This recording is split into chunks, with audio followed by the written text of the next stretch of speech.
Joining us, founder and president of the Democratic think tank Searchlight Institute and former chief of staff for Senator John Fetterman, Adam Gentleson, former director of ICE, Sarah Saldana, and former congressman from New York and former DOJ staffer, Mondaire Jones. Okay, so Adam, this is your wheelhouse. It's your institute making these recommendations. Lay out how those 3 points work, how the Democrats talk about immigration. Well, the first thing we need to do, Katie, is we need to stop sounding apologetic about the fact that we are a nation of laws.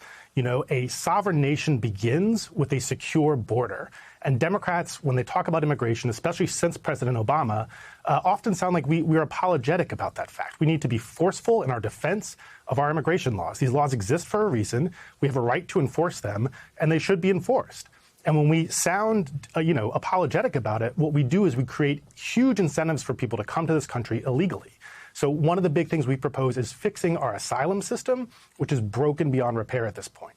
It creates a massive incentive. People come, they claim asylum. Some of them have a rightful reason to claim it, but many of them don't. But while their case is being adjudicated, it can take up to 4, 5, even 6 years to adjudicate an asylum case. They get released into the country. They put down roots. They become part of their communities. But then if their case comes up and they get rejected, you have to go in and get rid of them. This is unfair to everybody involved. So we need to fix that system to stop creating these pull factors that we don't address as Democrats that are causing people to surge to the border. That's one thing we need to do as Democrats is say, no more false asylum claims. Let's fix the system. Let's create legal pathways. We welcome you to come to this country, but you have to come the right way or not at all. Be fair, but tough is what you're arguing. That's exactly right. Mondaire, when you were watching Senator Kennedy there, you were surprised. Yeah. You were taken aback. I'm so unused to seeing Senator Kennedy speak honestly out in the open, and it's refreshing actually to hear that even Republicans in Congress are now willing to call out the abuses, the excesses of the Trump administration when it comes to operating in the space of immigration enforcement. I think it speaks volumes. As I look towards 2028, if I can be so presumptuous about the future of our democracy, that not a single Democratic candidate, and I'm sort of using the word candidate as though they've already announced, who I believe is seriously considering running. We have an idea who they are. Yeah, running for the presidency, has said that we ought to go back to the way things were before that bipartisan bill that Joe Biden supported and that Republicans torpedoed because they wanted to keep immigration a live issue for political purposes. None of them, I think, want to go back to the days where we were calling for sort of lax immigration policies. They all recognize that whether it's a Republican or a Democrat or an independent, in the vast majority of situations, folks are going to be for, obviously, a pathway to citizenship or legal status while also enforcing the laws that have been on the books for many decades in this country. That's a common sense proposition. You're arguing the Democrats learned their lesson. I think the people who are going to be leading this party in the next couple of years have learned their lesson. I think that's what's going to really matter. Obviously, there are folks on the far left of American politics who want to learn nothing from the election of 2024. But I think those folks are becoming increasingly marginalized, and I think you're seeing that in the way that even they have been sort of adjusting some of the language that they've been using. Sarah, the senator kind of called you out there. He mentioned President Obama enforcing immigration laws in this country. Explain how President Obama approached it. Well, just like every administration, including this one, there was a memo issued in September of 2014 once matters with unaccompanied minors at the time was getting way out of hand to focus on the priorities of the president. And they were very common sense priorities. That was the beauty of it. I am not so sure I agree with your guest about the Democrats learning their lesson. I am hopeful that we can all be rational on this, but it's been a real slog to get certain members of the left to understand that ICE has an important mission that is provided by statute. And of course, the laws have to be administered in a safe and rational way, and we've seen that they haven't, at least in the last few months. So the American public really, really ought to demand from both sides something somewhere in the middle that we can agree on. Sarah does have a point there, Mondaire, that there is now a rising amount of rhetoric about abolishing ICE, and it doesn't come from nowhere. I mean, if you poll the American public, the feeling toward ICE after what happened in Minneapolis especially is overwhelmingly negative, majority negative. And now it's about half of the country, about 50%, that say ICE should be abolished. So that's where it's coming from. But you know, the Democrats have gotten themselves into some trouble in the past on a defund or an abolish platform.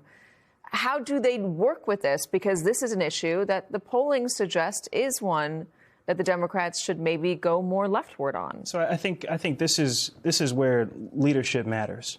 A lot of times, folks in the electorate are taking their cues from people they admire in positions of sort of authority, moral, elected, or otherwise.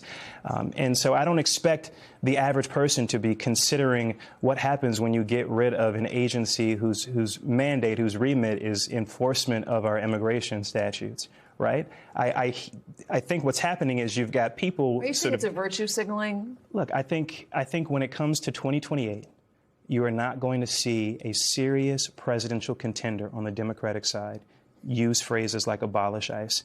I think you're going to hear something more common sense in its orientation, which is that we ought to be reforming ICE. We need to make sure that ICE is not out here, you know, gunning down citizens and other people who are unarmed and are posing no actual threat to public safety.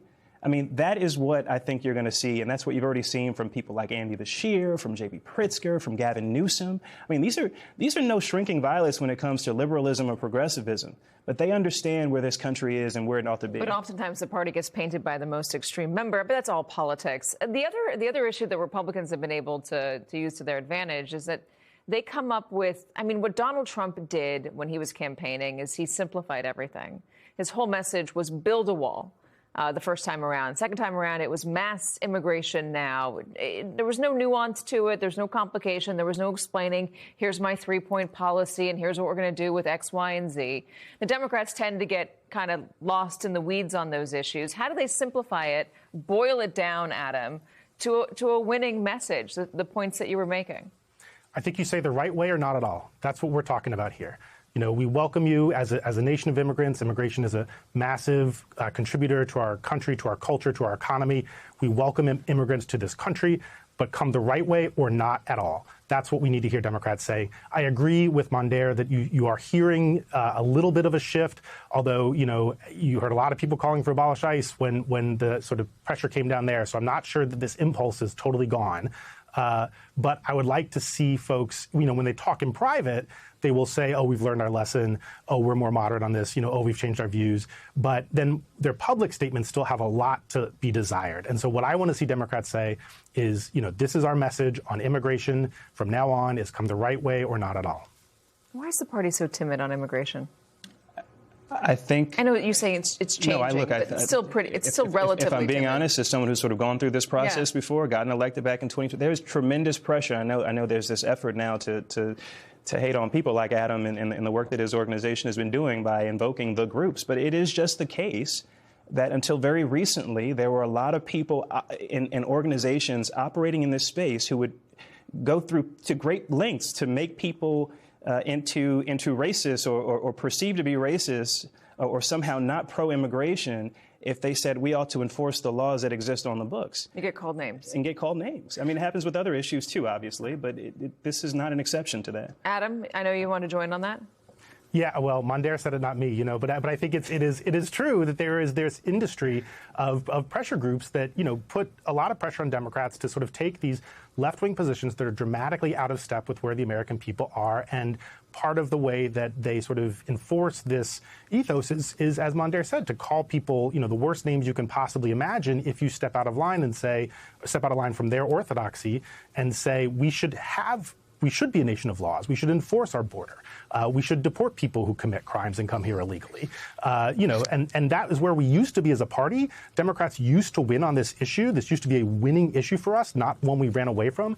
And that's where we were when we were able to beat Republicans on this issue. So we need to get back to that, and I think we can. Sarah? Yes, well, this isn't rocket science. It absolutely can be done. And I think the Obama administration, I know certainly in the last half of the administration really bore down on this and wanted to make it a point. I mean, there's a reason he was referred to as the deporter in chief. I didn't see that as the director of ICE, but I believe there was that element of the left that did. So this can be done, and it just takes the will, and that's where we have a logjam. I'm sorry to interrupt. It is amazing to go back and look at Obama in 2014, or even in 2007, 2008, when he was campaigning, and the way he spoke about immigration and how he felt about a pathway to citizenship, but also getting into the back of the line if you would come here illegally, that you had to learn the language. There were assimilation mandates that he wanted to put on immigration as well, which I don't think you'd hear today. The culture has just changed so much. Before we go, Sarah, I do want to get you on ICE at airports. Is that a good thing, a bad thing? Are they trained to operate at airports? Well, of course not. Of course not. ICE officers are not trained for that. TSA is not a law enforcement agency. You don't hire a plumber to do electrical work in your home. It doesn't make sense. The true issue is getting TSA employees paid, and it can be done now, even with the positions of the parties right now. There's been an offer made to fund TSA and continue working on the ICE and CBP issues that I understand has not been accepted. So the American public needs to demand moving forward here.